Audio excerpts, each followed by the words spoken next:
தவறு செய்தது அன்புமணி அல்ல. அன்புமணியை 35 வயதில் என்னுடைய சத்தியத்தையும் மீறி 35 வயதில் மத்திய கேபினெட் அமைச்சராக்கி நான் தான் தவறு செய்து விட்டேன்.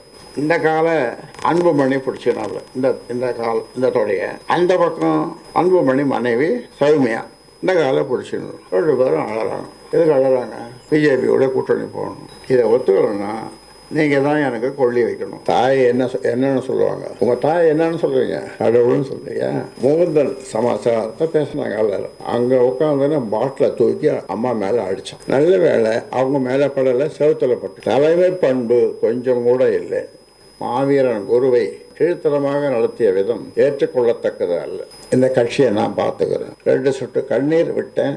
யார் உழைத்து வளர்த்த கட்சி, யார் யாருக்கு கட்டளை இடுவது. ஆனால் இவர் என்ன எதிர்பார்த்தார்னா, கேட்டை சாத்திட்டு நான் யாரையும் பார்க்கக்கூடாது, உள்ளவே இருக்கணும். பொய் கூசாமல் பேசுவார். ஐயா என்னை அடிப்படை உறுப்பினர் வந்து எடுக்க போறான்னு ஒரு பொய் சொன்னதும் அவன் நின்ட்டான். 100 பேர் 8 பேர் தான் வந்தான். அன்னைக்கே நான் செத்து விட்டேன். அன்புமணி தொடர்ந்து கட்சி வளர்ச்சிக்கு இடையூறாக இருந்து பல தவறுகளை செய்து வந்தார். என்னை குற்றவாளியாக மக்கள் மத்தியிலும் கட்சிக்காரர்களிடமும் அடையாளம் காட்டி அனுதாபத்தை பெற முயற்சிக்கிறார். அன்புமணிதான் தவறு செய்தவர். தவறான ஆட்டத்தை துவக்கி முதலில் அடித்து ஆட ஆரம்பித்தது அன்புமணிதான். ஏதோ நான் போகிற போக்கில் சும்மா சொல்லிவிட்டு போகவில்லை. மேடை நாகரிகமோ சபை நாகரிகமோ எடுத்தேன் கவிழ்த்தேன் என பொது வெளியில் அநாகரிகமாக நடந்து கொண்டது யார்? மேடை நாகரிகம் கருதாமல் காலை ஆட்டி கொண்டிருந்தது சரியான செயலா? மைக்கை தூக்கி என் தலையில் போடாத குறையாக டேபிளில் வீசியது சரியான செயலா? 4 சுவற்றுக்குள் பேசி முடிக்க வேண்டிய விஷயத்தை நடுவீதிக்கு கொண்டு வந்தது யார்?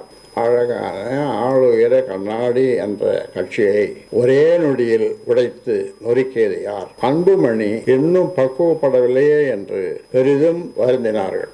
என்னுடைய மருமகள் மாமா என்னம்மான மாமா என்னம்மான மாமா இன்னைக்கு புதன்கிழமை, அடுத்த புதன்கிழமை நாள் நல்லா இருக்குது. மண்டபம் பார்த்துட்டேன், எல்லா ஏற்பாடும் பண்ணிட்டேன்.